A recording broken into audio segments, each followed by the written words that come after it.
Assalamualaikum warahmatullahi wabarakatuh. Salam sejahtera bagi kita semua. Shalom, Om Swastiastu, Namo Buddhaya, salam kebajikan. Saya, Nanda Putri Kristanti dari kelas 11 MIPA 10 sebagai calon Ketua OSIS SMA Negeri 2 Semarang periode 2022-2023. Halo semuanya. Oke, first question. Jelaskan arti dari pemimpin sebuah organisasi bagimu. Kalau menurut saya, sebuah pemimpin itu seseorang yang memiliki jiwa kepemimpinan. Setiap orang tuh pasti punya jiwa kepemimpinan, tapi nggak semua orang tuh bisa merealisasikan. Terus sebagai seorang pemimpin tuh adalah orang yang bisa melawan egonya sendiri dan bertanggung jawab dengan tugas atau tanggung jawab yang diberi. Bagaimana pemimpin yang baik menurutmu? Kalau menurut saya, pemimpin yang baik pasti harus bisa melawan ego, bertanggung jawab, amanat, dan dapat mengkoordinir anggota-anggotanya, dan juga harus bisa dikritik. Jelaskan arti kesuksesan sebuah organisasi menurut pendapatmu.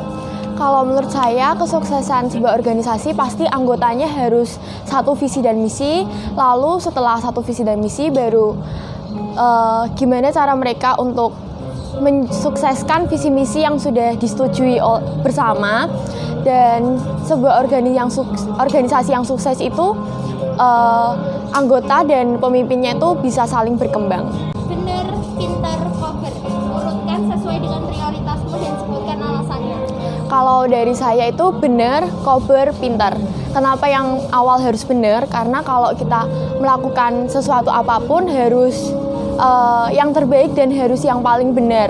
Terus kober, kalau kita punya sesuatu yang benar tapi kita nggak punya waktu untuk menyelingi sesuatu yang harus dilakukan itu, pasti kan bakal keter juga. Nah, pintar kenapa ditaruh ke akhir? Karena orang pintar itu belum tentu benar dan orang benar belum tentu pintar. Jadi semuanya itu harus balance. Jadi urutannya kalau dari saya itu benar, kober, lalu pintar. Kenapa kamu ingin menjadi seorang ketua atau pemimpin, dan apa alasan yang meyakinkan kami untuk memilihmu menjadi seorang ketua OSIS? Kalau alasan saya ingin menjadi ketua, sebenarnya dari saya sendiri punya ambisi untuk memimpin sebuah organisasi yang emang saya pengen ada perubahan gitu dari organisasi tersebut. Dan hal yang bikin saya yakin untuk menjadi ketua OSIS dan meyakinkan teman-teman SMA 2 itu karena saya memiliki jiwa kepemimpinan yang bisa saya realisasikan di organisasi tersebut, dan saya juga memiliki banyak ide kreatif inovatif dengan program internal atau program baru yang akan dilaksanakan oleh OSIS Manda. Apa komitmen kamu jika terpilih menjadi ketua OSIS? Komitmen saya bila terpilih menjadi ketua OSIS pastinya bertanggung jawab, terus juga bisa merekatkan antara anggota satu dengan lainnya, merekatkan hubungan dengan teman kita sendiri yaitu MPK dan juga sekolah, terus bertanggung jawab dan juga tidak mementingkan ego sendiri dan loyal terhadap siapapun. Seberapa percaya diri kamu terhadap potensi yang kamu miliki untuk menjadi seorang ketua OSIS, dan sebutkan alasan kamu? Saya sangat percaya diri dengan potensi saya sendiri, karena kalau saya nggak percaya dengan diri saya dan kemampuan saya sendiri, gimana orang lain bisa memberikan kepercayaannya kepada saya gitu. Sebutkan inovasi apa saja yang akan kamu lakukan apabila kamu terpilih menjadi ketua OSIS. Bila saya terpilih menjadi ketua OSIS, yang pertama akan saya lakukan adalah membenarkan internal dan membenarkan program kerja internal yang sebelumnya sudah terlaksana, seperti contohnya Klasmi, 17-an, Kartini, dan lain sebagainya. Untuk inovasi selanjutnya adalah Smartrang. Nah, Smartrang itu program kerja terobosan saya. Di situ teman-teman bisa menyalurkan bakat minat teman-teman dan bisa memperkenalkan kepada siswa-siswi SMA Negeri 2 Semarang tentang budaya yang ada di SMA Negeri 2 yang ada di Semarang. Apa konsekuensi yang akan kamu penuhi apabila kamu melakukan kesalahan atau tindakan yang kurang tepat selama menjabat sebagai ketua OSIS? Oke, untuk konsekuensi dari saya sendiri, pasti awalnya saya akan mengevaluasi diri saya sendiri dan juga saya meminta evaluasi dari anggota terdekat saya yang ada di dalam OSIS. Lalu juga seperti tugas OSIS kan juga didampingi dengan MPK. Nah, pastinya MPK juga mempunyai hak dan juga kewajiban untuk mengevaluasi saya bila ada kesalahan. Bila kesalahan saya memang fatal, baru bisa dimajukan hubungannya dengan sekolah. Bagaimana cara kamu untuk mendekatkan para anggota organisasi yang akan kamu pimpin nantinya? Oke, untuk mendekatkan dengan anggota yang lainnya, pasti saya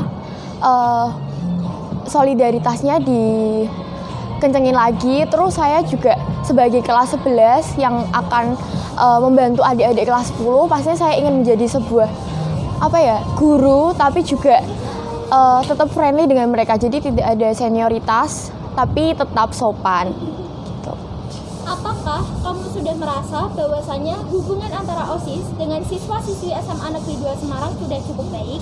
Dan menurutmu, bagaimana cara kamu agar hal tersebut terjalin lebih baik lagi? Menurut saya hubungan antara siswa-siswi Semanda itu sudah cukup baik, namun ada beberapa yang mungkin masih belum antusias atau belum cukup ambil andil gitu dalam program kerja yang ada di OSIS. Nah, harapan saya dan bagaimana cara saya mendekatkan antara OSIS dan juga siswa SMA 2 Semarang itu dengan mengadakan kegiatan yang menyertakan ekstrakurikuler, lalu mengajak teman-teman semua dengan program kerja OSIS lebih lagi, bukan hanya di lomba, tapi bisa saja teman-teman itu ikut menjadi panitia dalam lomba tersebut, contohnya seperti ekstrakurikuler tadi. Apakah kamu merasa bahwasanya hubungan antara organisasi OSIS dengan organisasi lainnya sudah cukup baik? Dan sebutkan alasannya, bagaimana cara kamu meningkatkan hubungan tersebut? Oke, kalau menurut saya hubungan OSIS dan ekstrakurikuler dan organisasi selain OSIS itu kurang cukup baik, karena di periode sebelumnya pun kita kurang komunikasi dengan ekstra dan organisasi lain. Jadi tugas sekbid yang ada di OSIS itu belum berjalan dengan efektif. Nah, harapannya ke depannya bila saya terpilih menjadi ketua OSIS itu sekbid dari 1 sampai 10 bisa mengembangkan lagi komunikasinya dengan ekstra-ekstra yang ada di Semanda. Juga kami harap ekstra di SMA Negeri 2 Semarang itu bisa lebih terbuka dengan OSIS tentang bagaimana ekstranya, berjalannya bagaimana, terus keluhannya seperti apa. Nanti kami dari OSIS juga bisa membantu teman-teman yang ada di ekstra tersebut. Apa yang akan kamu lakukan apabila salah satu program kerja yang telah disiapkan dengan matang tidak disetujui oleh pihak sekolah? Baik, untuk jawaban saya, bila program kerja itu tidak diizinkan oleh sekolah, cara saya, tujuan OSIS adalah mengadakan acara-acara dan pastinya sekolah harus mendukung. Dan sebagai OSIS juga harus memiliki relasi yang baik dengan sekolah. Jadi untuk cara saya itu yang pertama pastinya menanyakan kembali alasan lebih logisnya, karena kita sebagai OSIS juga menjalankan tupoksi yang salah satunya mengadakan acara. Tapi misalnya acara itu tidak dapat dilaksanakan atau tidak disetujui, kami akan berusaha semaksimal mungkin untuk memberikan penjelasan bahwa acara itu pastinya untuk siswa dan kami menjalankan program kerja itu setulus hati untuk siswa. Nah, kami juga akan memberikan alasan feedback apa yang akan diberikan dari program kerja tersebut untuk siswa, seperti itu.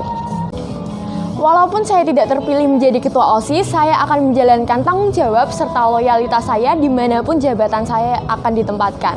Namun, bila saya terpilih menjadi ketua OSIS, saya akan mendekatkan lagi ekstrakurikuler yang ada di SMA Negeri 2 Semarang dan menjadikan OSIS SMA Negeri 2 Semarang lebih baik dari periode-periode sebelumnya. Jadi, ben ora ngeluh, pilih nomor 3. Terima kasih. Wassalamualaikum warahmatullahi wabarakatuh. Dadah.